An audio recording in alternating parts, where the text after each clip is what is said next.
There is something in you that has never fully fit into this world. Even when everything seems to work on the outside, inside there is a sense of incompleteness. It is not ingratitude nor confusion. It is perception. A part of your essence recognizes that life is not just about automatic routines, others' expectations, and days that repeat without deep meaning. The chosen ones carry this feeling from an early age. A silent consciousness observes, questions, and feels that there is something greater behind what has been taught. You learn rules, set paths, and impose limits, but something in you never accepts this as an absolute truth. This restlessness is not weakness. It is memory trying to emerge. Over time, many learn to ignore this inner voice. They learn to adapt, to silence it, to fit in. But the chosen ones cannot completely erase this calling. It returns in moments of silence, in unexpected crises, in striking dreams, in questions that won't go away. It is the essence asking for space to exist with truth. This content was not created to convince anyone. It exists to touch those who already feel. It brings no empty promises or ready-made answers. It points to something you already know, even if you have never put it into words. The remembrance does not come from the outside. It happens when you stop and listen carefully.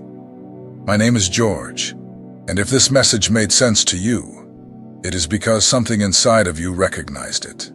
I invite you to follow the channel, accompany the upcoming content, and walk with us on this journey of consciousness and remembrance.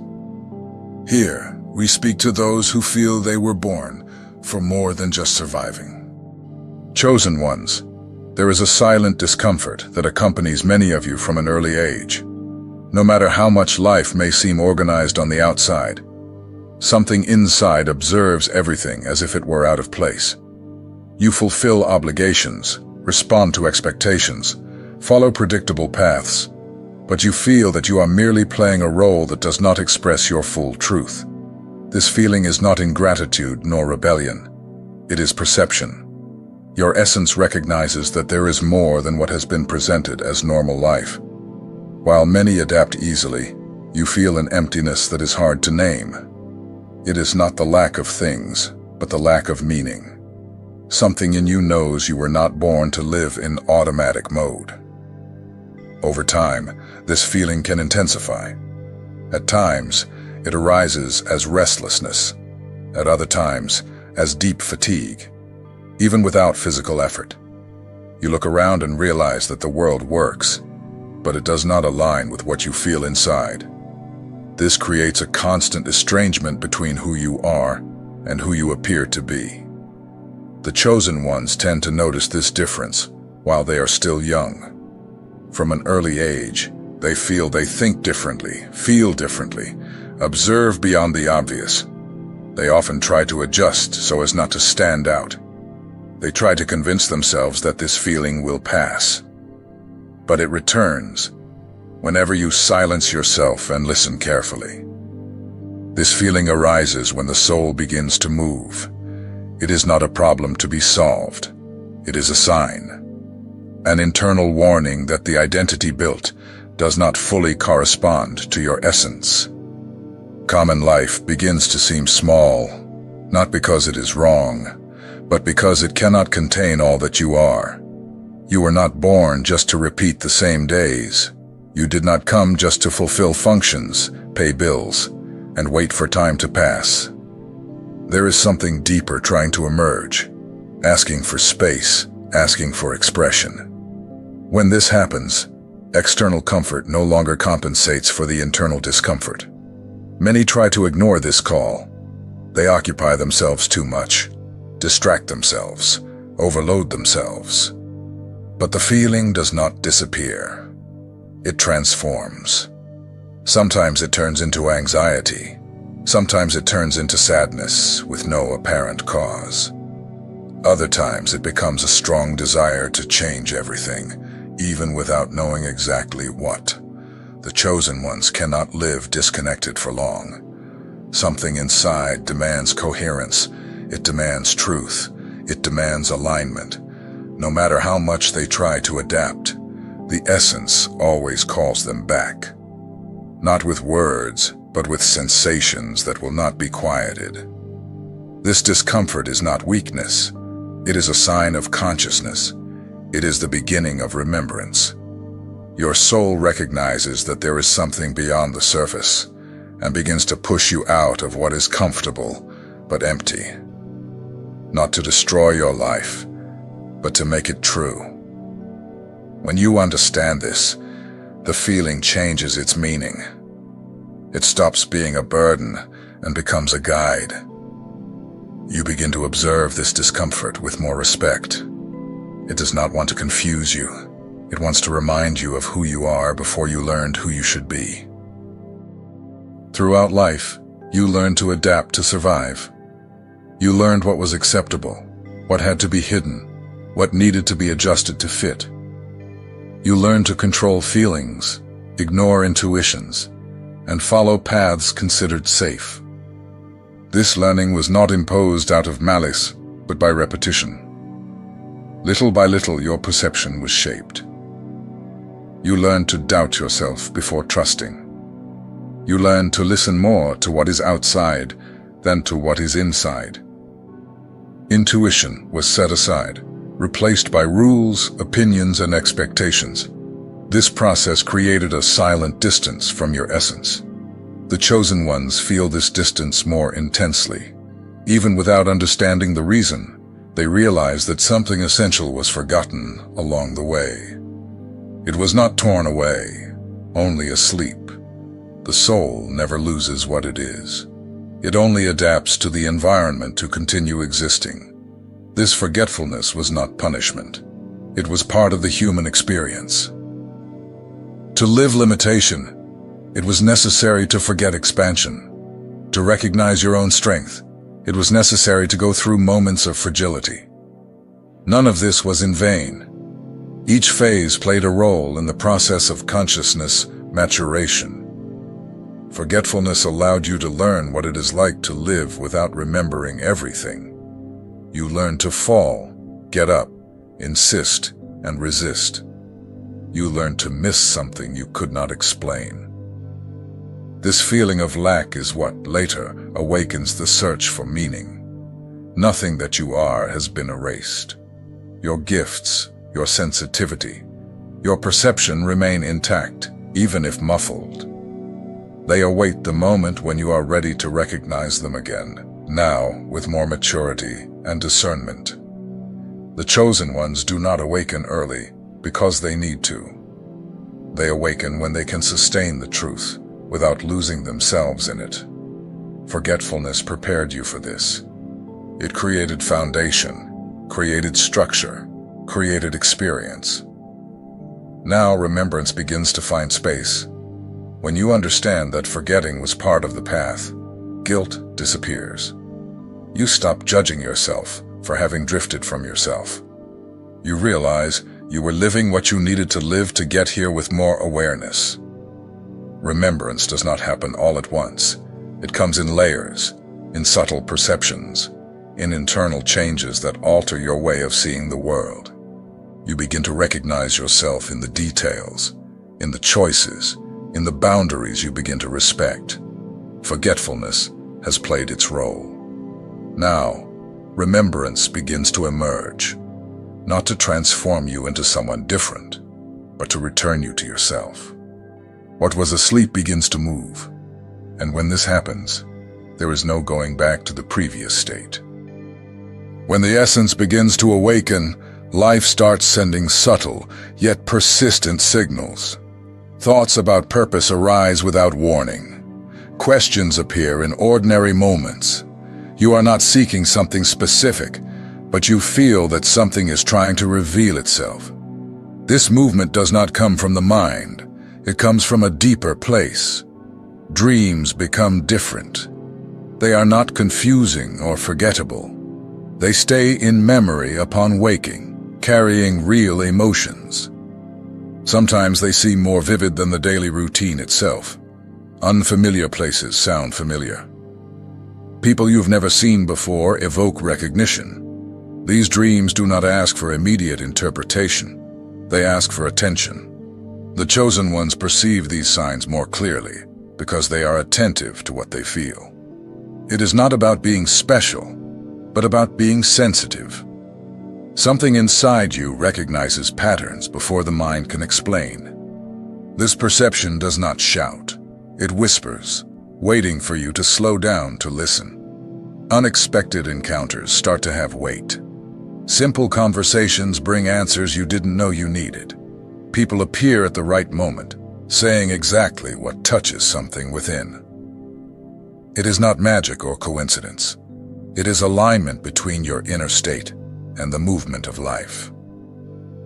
The so-called coincidences start to repeat themselves. Similar situations arise in cycles. Numbers, themes, names, stories appear more than once.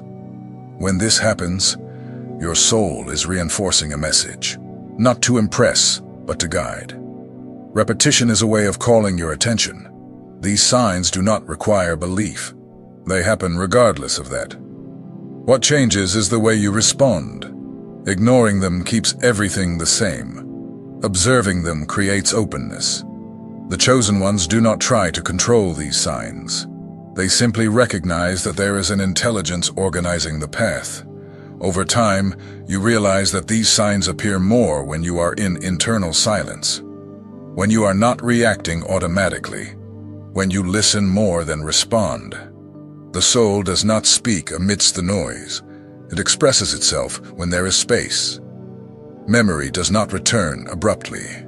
It reveals itself gradually, in layers. Each sign brings a subtle reminder of who you are beyond the roles you play.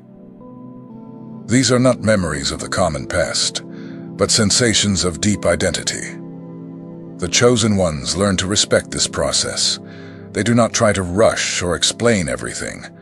They know that remembrance needs to mature. The more you trust and observe, the clearer the communication becomes. The awakening of memory does not take you out of the world. It changes the way you live in it. You begin to walk with more attention, realizing that nothing is random when you are present. Many chosen ones carry a constant feeling of displacement.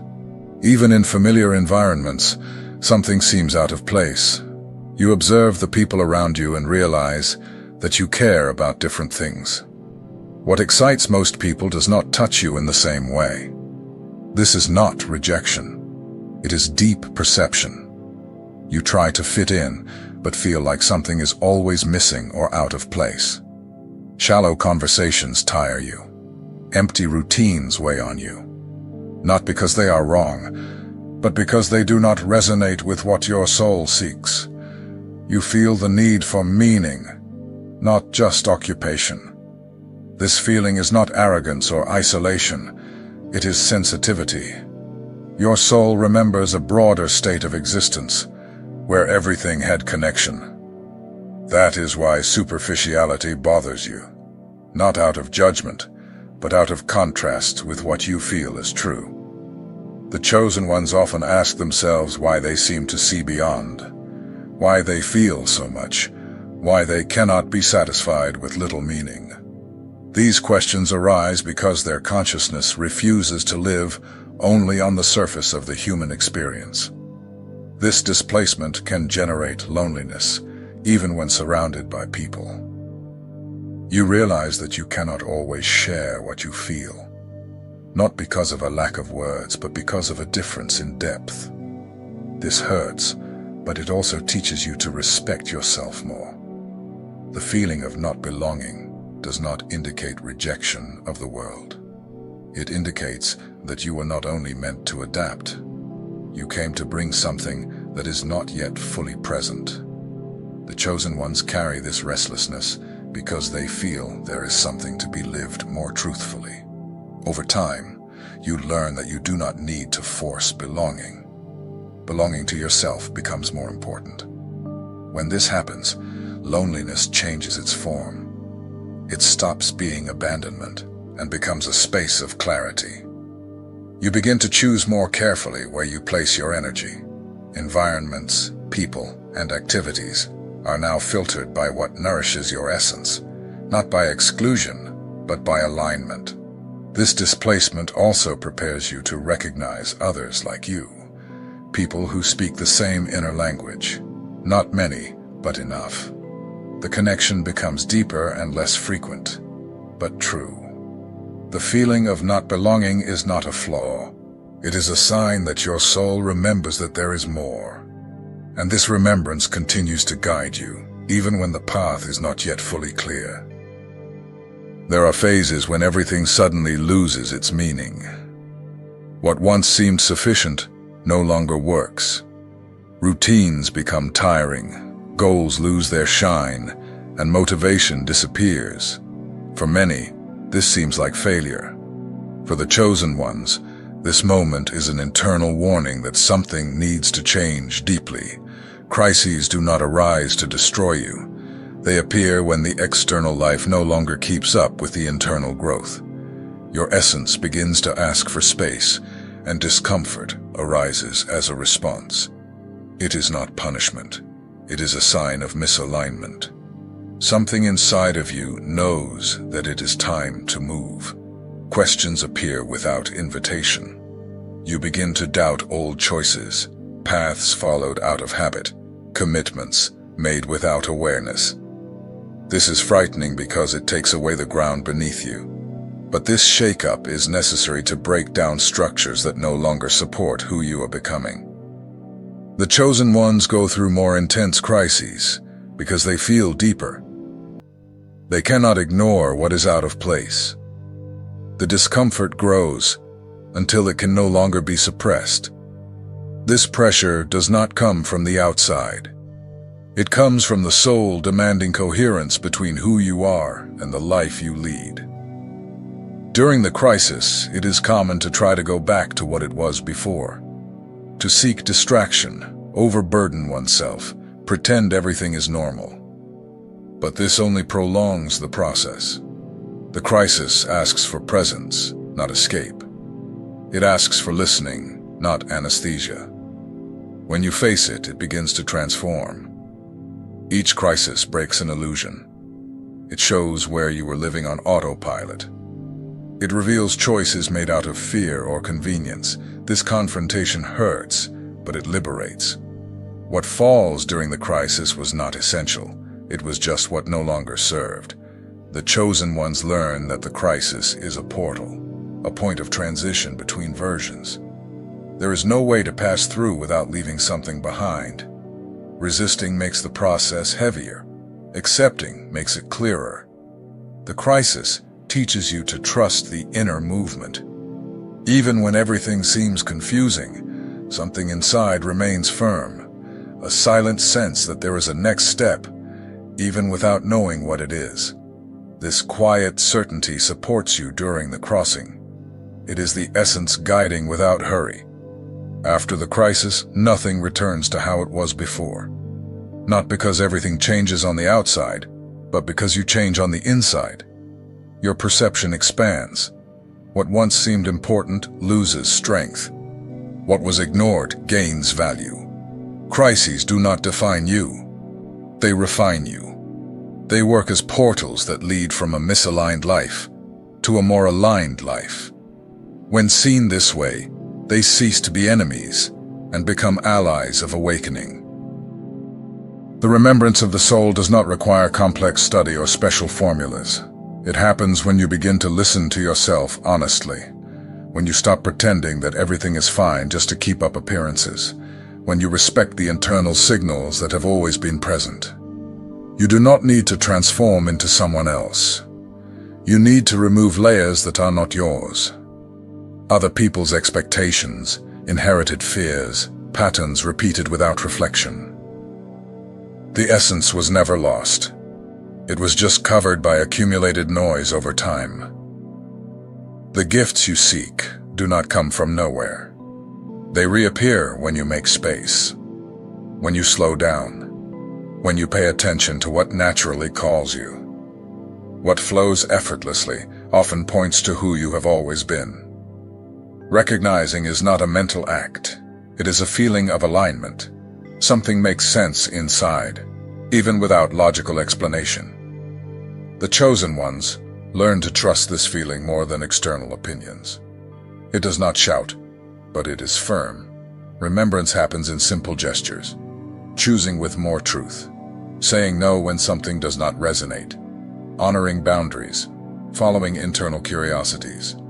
Each small alignment removes another layer of forgetfulness. You begin to notice patterns in your own history. Repetitions that once seemed like mistakes gain meaning. Experiences that hurt reveal learning. Nothing was random. Everything contributed to the current recognition. The connection was never cut off. It was just muffled by excess external stimuli. When you reduce the noise, the essence is heard again. Not with speeches, but with silent clarity. There comes a point in the journey when seeking answers outside no longer makes much sense. Not because you have given up on understanding life, but because something inside of you has stabilized. The restlessness diminishes. The need for external confirmation weakens. You begin to realize that your own internal experience has become a reliable source of guidance. This change does not happen abruptly or dramatically. It settles in slowly, almost without announcement. It emerges in small decisions, in the way you choose to react, in the boundaries you begin to respect. You begin to treat yourself with more care. Life doesn't become perfect, but it becomes true, and this deeply changes the way you walk. The chosen ones begin to notice an internal alignment that didn't exist before.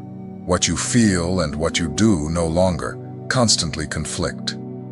Decisions start to come from a more honest place. This reduces internal tension. Anxiety loses its strength, not because challenges disappear, but because you stop dividing yourself internally. You learn to recognize what nourishes you and what drains you. You learn to say yes to what makes sense, and to step back from what drains your energy. Silence stops being uncomfortable and becomes necessary. Depth becomes more attractive than distraction. The superficial loses space, not because of rejection, but because it no longer resonates with who you have become. This return to truth does not pull you away from the world. It improves your way of relating to it. Connections become more conscious. Fewer in number, but more meaningful. You recognize people with whom there is real exchange, presence, and mutual respect. It's not about quantity, it's about the quality of the bond. Throughout this journey, something important became clear. You were never broken, lost, or completely disconnected. What happened was a gradual distancing from your own essence, caused by adaptation, survival, and repetition. This happens to everyone, but not everyone stops to notice. The chosen ones notice. They feel, they question, and at some point, they decide to listen. Remembrance does not arise as a magical event that changes everything at once. It appears discreetly in sensations, discomforts, and different choices. You begin to notice yourself being more attentive to what you feel, less willing to deceive yourself. Life continues to be demanding, but something inside of you becomes firmer. This firmness does not come from control, it comes from recognition. You understood that crises were not enemies. They made space. They broke down structures that no longer supported who you were becoming. Every discomfort brought a necessary question. Every fall removed a layer that was not yours. None of this was wasted. Everything contributed to bringing you to a point of greater clarity. Little by little, you stopped seeking answers outside that could only arise from within. This did not isolate you from the world. It simply placed you in a more conscious position within it. You began to notice patterns, respect boundaries, choose with more intention. Life did not become perfect, but it became truer, and that changes everything. The chosen ones do not awaken to feel special. They awaken to live with responsibility. They understand that each choice creates consequences, that each internal state influences the path. This awareness does not weigh, it liberates. You stop feeling like a victim of circumstances and start recognizing yourself as an active participant in your own experience. You also realize that you don't need to convince anyone. Each person is at a different point on the path. Some are still asleep, others are beginning to wake up. Some are already walking with clarity. Respecting this is part of the maturity of awakening. Your task is not to save, it is to live with coherence. When you live with coherence, your presence speaks louder than any discourse. Your choices reflect alignment. Your way of being in the world changes, and this silently influences everything around you. Not by imposition, but by resonance. What is true recognizes itself effortlessly. Remembrance continues to deepen. There is no final point. Each phase of life reveals new layers. New learnings emerge, new challenges arise. But now you go through all of this with more awareness of yourself. You know where you're starting from. And this brings stability, even amid the changes. Being a chosen one is not about carrying a title. It is about sustaining a posture. It is not accepting an empty life. It is choosing presence over distraction. It is honoring what you feel, even when that requires courage. It is remembering every day that you are not here just to pass time, but to live with meaning. If you've made it this far, something in you has already recognized this truth. Now, I want to hear from you. Which part of this content resonated most with your experience? Was it the feeling of not belonging, the crises, the signs, or the process of remembering who you are? Leave your comment sharing what made the most sense to you. Your reflection may help other chosen ones recognize themselves as well.